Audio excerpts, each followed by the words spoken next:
guys, welcome to the channel. My name's Kyle Voss. If you're new here, I'm all the time building stuff, turbo Mustangs, mini choppers, C10s, whatever it is. And I've had a lot of requests for some TIG welding tutorials. Now, one big problem with that. I don't really classify myself as an expert TIG welder.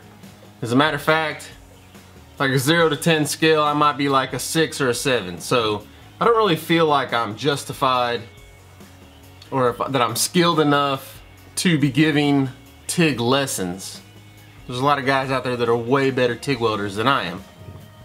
So I haven't really done any up to this point, but I had a little tip, TIG welding tip for you.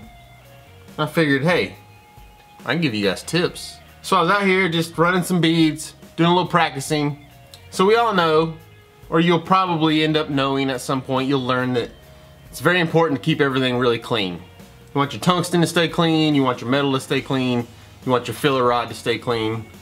And sometimes you contaminate your tungsten. And when you contaminate that tungsten, you have to remove it, go regrind it, remove that contamination before you can come back and start welding again.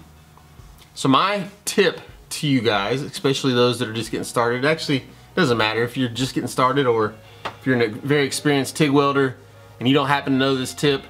I really like this tip. Basically what I do is I like to sharpen both ends of my tungsten. So I'm welding, especially if I'm in the car, I'm welding, I contaminate the tip of it. I don't have to get out and go and regrind. I can just pull it out, flip it around. As long as you don't contaminate the end too much. Sometimes if you dip it in your weld metal, it'll ball up and then you won't be able to get it back in the torch. But if you don't, if you just contaminate it a little bit, you can just flip it over, push it back in, and you're ready to go again. Today's TIG tip.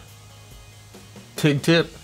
Yeah, today's TIG tip from me to you. If you're new to the channel, hit the subscribe. Love to have you along for the ride. And maybe I'll see you guys tomorrow.